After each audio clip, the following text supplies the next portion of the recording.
Wait, why is no one talking about this oil? Because I've been obsessed with it for a while and it's not getting enough love. This is Moringa oil. Within a few uses, there's a noticeable difference in your hair. I remember the first time I used this, I made my first little Moringa oil mix and I was still living with my mom at the time, and she would help me oil my scalp and give me a scalp massage a couple times a week. And after just like a month, she was like, "What's this oil you've been making me put in your hair? Because your hair looks really different." And I was like, you know what?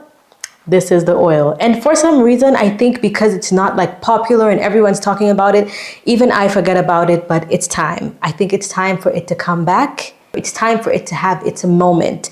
If you've never tried Moringa oil, you need to stay and watch this video. This oil is seriously underrated. Here's why beauty insiders and natural hair experts are starting to swear by it. So let me put you on to why you need to use Moringa oil, okay? First of all, the Moringa tree is called the miracle tree. It is called the miracle tree because it is packed with so many nutrients. 90 nutrients are something that's essential. It's amazing to just get from one ingredient. And some of the main ones that you want to look for hair growth are zinc, vitamin A, B, and E, which we can call hair growth gold. Moringa is also antimicrobial and anti-inflammatory, which is amazing for the scalp. If you watch this channel, then you know something I always say is that a healthy scalp thrives. If your scalp is damaged, if you have any issues on your scalp, whether it's dandruff, clogged follicles, itchiness, dryness, that will affect the health of your hair because your hair grows from the scalp. So if you take care of your scalp, your hair will grow healthier. The amazing thing about Moringa oil is you can make it as lightweight or as heavy as you like.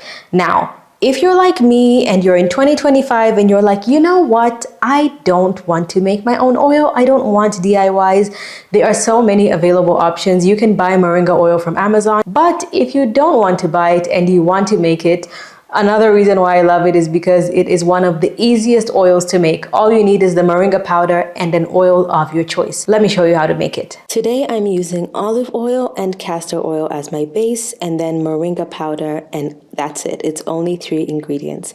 So I'm starting off with 1 tablespoon, just a regular, not heaped, regular tablespoon of Moringa powder, and then I'm using a 1/4 cup of olive oil. This is my favorite measurement because this lasts me a pretty good amount of time. Like, it fills a little bottle, like 30 mils. This is about 50 mils. You still have a little bit left over. So all you need to do is pour it over the Moringa powder. Then I add 1 table of castor oil just to thicken it up a little bit and add a few more benefits. But you can also just use 1 oil if you like. This is just how I like mine. 1 tablespoon is perfectly fine. Then all I do is mix it together because Moringa can be slightly hydrophobic, but once you mix it up, it completely absorbs right into the oil perfectly well. So I mix that up with my little chopstick and then I let it sit. And here's where you need to let it infuse. Get a bowl of hot water, not hot enough to burn you, but like hot enough to heat up the oil. And you leave the oil in it until the water gets completely cool and you're left with this nice, dark Moringa infused oil. It is so easy to make. And now to decant, I do not have a funnel, so I'm using the same chopstick as a guide for my oil to follow through. I actually don't need a sieve because if you notice, the Moringa just almost forms a paste and stays right at the bottom of the oil, so it's perfectly fine. So this is like my usual ordinary, I think this is the ordinary skincare bottle. I never buy hair care bottles, I just use old skincare. And this is what the oil looks like. It's good to shake it before every single use to make sure that if there's anything that's separated, especially if you use more than 1 oil, you want it to be perfectly mixed. This is how I used it for the very first time and what I noticed right after. Method 1 is what I like to call the Scalp Revor because, as I said, a healthy scalp thrives. So this is an oil I like to use directly on my scalp, and this is how I used it the first time I used it. What you want to do is use a dropper so that you don't use too much, so that it's not messy, and so that you apply it exactly where you want it. You don't want to apply too much. I always say the most you should apply is about a tablespoon. I focus this right on my scalp and then I massage it in really well. Anywhere from 2 minutes to 10 minutes, honestly. I like to say the sweet spot for a scalp massage is when you start to feel like your face is like warming up, you're working up a sweat. You're not necessarily sweating, but it feels like your skin skin is about to sweat and you feel like a mild tingly sensation, not the same kind of sensation you'd get from using an oil like peppermint or tea tree, because the oil actually has that refreshing feeling, but just from the feeling of the blood rushing to the scalp. And if you want to take this to the next level, you can even try it with the inversion method. So this is if you're lying down, upside down on your bed, on your couch, and then you massage your scalp to force the blood to go to that area. However, if you have any illness from high blood pressure, low blood pressure, a headache, anything where you're like on medication and also on your period, you may get lightheaded, so avoid it on those days. But any of the other days, if you do this, you can try it in an inverted position to give you just like a little extra oomph. If you use the right oil as a base for your personal hair type, by the time it's all worked into your scalp, there should be no oily feeling left over.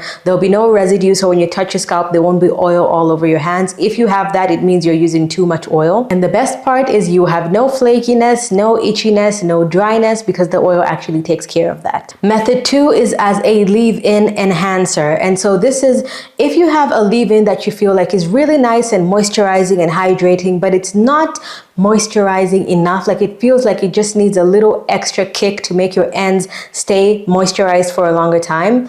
What you can do is add 1 to 2 drops of this moringa oil to your leave-in, mix it together perfectly well. It shouldn't be separated. It should basically become part of the leave-in, and then put this on the ends of your hair. And when I say the ends, I mean like the last 2 inches or the last 1 inch. We're talking like this bit coming down here. And then if you have any dry spots in your hair, like, you know, sometimes maybe in the middle of your scalp or somewhere, you might just have this little patch that just feels so extremely dry compared to the rest of your hair, you can apply a little bit of this in that section as well. And it will make a massive difference when it comes to moisture retention and the strength of your hair. This prevents split ends, it prevents breakage, and it adds shine and softness to your hair immediately. Another thing it helps with is having way less shedding when you brush your hair. Speaking of why this could be a game changer for your health, let's go a little bit more in depth about why you need to use moringa oil. It's not just oiling your scalp, it's nourishing your follicles. Zinc is essential for hair tissue growth and repair. The iron helps your overall blood circulation, which increases the blood circulation on your scalp, which is what helps boost your hair growth. The omega-9s increase your hair's elasticity, which helps prevent breakage,